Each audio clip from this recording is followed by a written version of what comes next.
This could be a good series for Miami. However, they need to get down to the basics, and they have to limit some of the mistakes that they're making. Now, Charles Barkley has the Heat making this a series. This could be a long series. But for Miami, Spoelstra is going to have these guys ready. I think they were ready, but at the same time, they made way too many mistakes. Let's get into some of the bullet points that need to be changed for Game 2. So first, shout out to Heat versus Haters on Twitter. He said, you need more from Herro, Bam, and especially Wiggins. Tyler Herro, listen, he's the one that has been balling this season. Of course, they're going to maul him. Of course, they're going to out there and be physical with him. And the same stuff that we do to Trae Young and all these other point guards and teams, how we're more physical with them, they're going to do that with Tyler Herro. Now, I will say, the refs let a little bit too much slide. We all saw that long gash on Tyler Herro's neck. Like, come on. You're telling me that he's not getting fouled and he has a long scrape on his neck? Bam Adebayo. I think Bam was solid.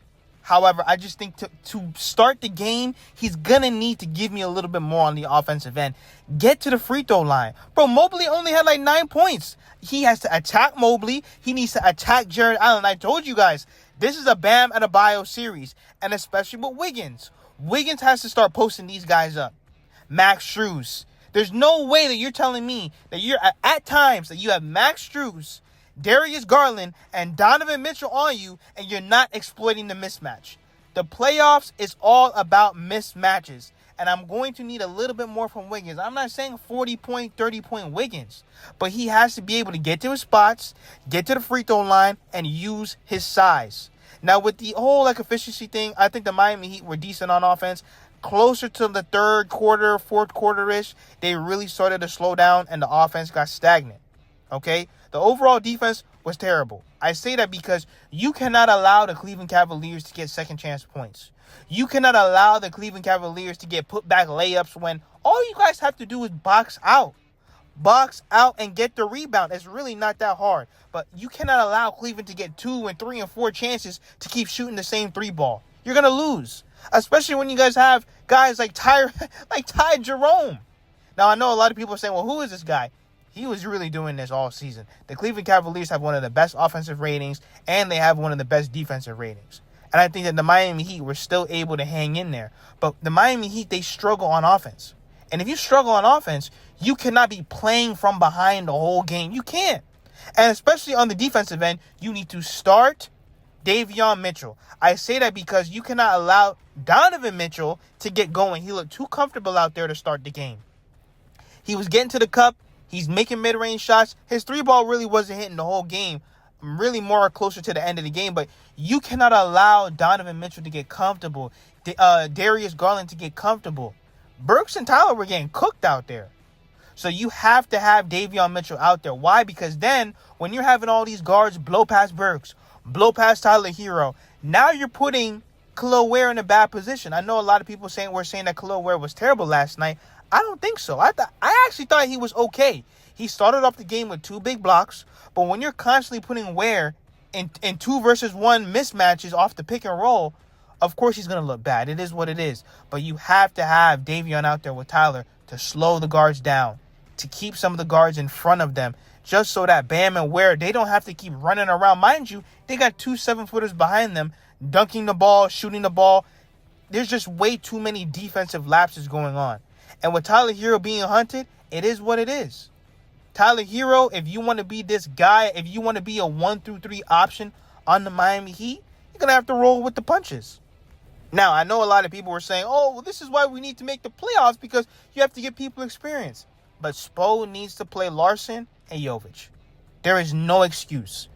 We are playing against 2 dynamic guards. And Pelle Larsson, yes, he might get into foul trouble, but this is the playoffs. They allow more of a rough style basketball, more physical style basketball. I want to see Pelle Larsson out there. Why? He's also a good off-the-ball player. He's cutting. He's slashing. He's able to move and play without the basketball. And like I said, the defense. We are going to need defense. Bro, the defense needs to be top tier. Donovan Mitchell and Darius Garland are athletic guards. Shifty, quick guards. And we have to find a way to slow them down. You're not going to stop those guys. But slowing them down is key. And Jovic.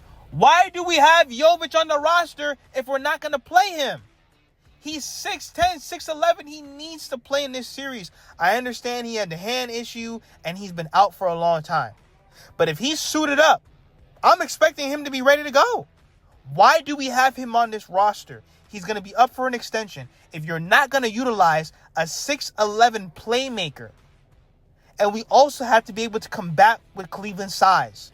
I need to see the big man lineup at least a few times throughout the game. And that's Jovic, Bam, and Khalil Ware. You have to be able to match Cleveland's size, athleticism, length, rebounding, shot blocking, rim protection. And you can only do that by throwing out that 3 big lineup. I'm not saying you have to start that way and that has to go on throughout the whole game.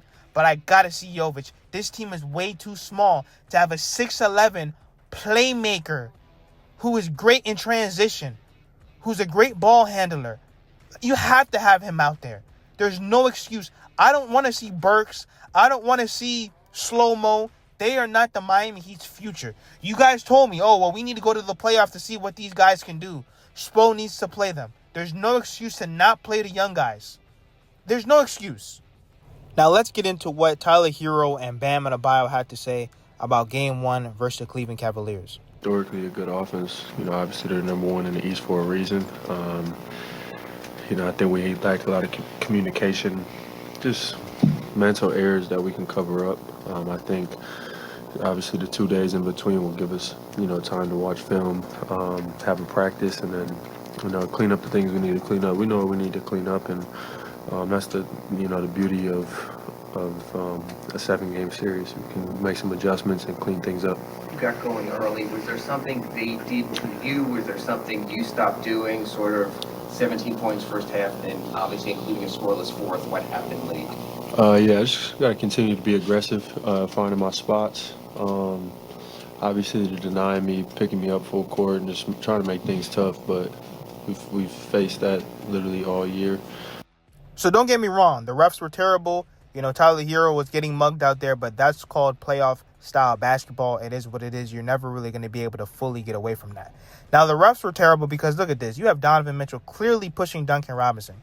Duncan Robinson didn't even do nothing. And all I'm saying is you have to have equal fairness across these calls. There's no way that you push somebody in front of the ref and there's no call being made.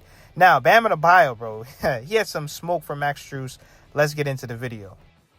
Run. I don't do 0.5 nights. How much? Was there anything that surprised you by how efficient they were on both ends, and as far as the gap that it ultimately proved after you got it within 6? Nah, you've been seeing them play all season. You understand what it is.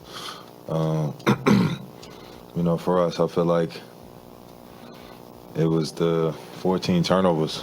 In the playoffs, regular season 14 doesn't seem that bad, but in the playoffs, it's like having 20.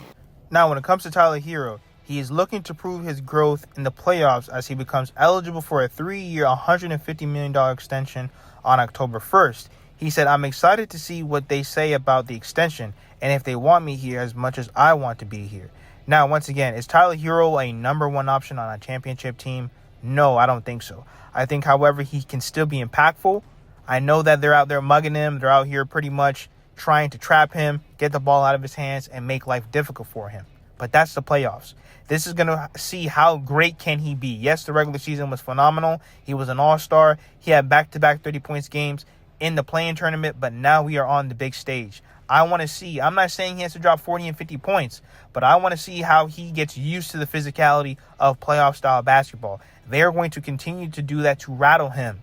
They're going to continue to go at him on the defensive end because why? He is the biggest mismatch. That's why I said everything comes down to matchups in the playoffs. I'm going to need Bam Adebayo to step up and go at Jared Allen, go at Mobley, get to the free throw line.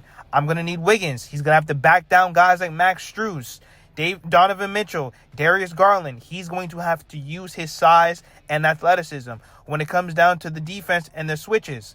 Bro, we got to go over these screens better. You cannot allow guys like Ty Jerome to go off for damn near 30 points and just completely take us off the floor.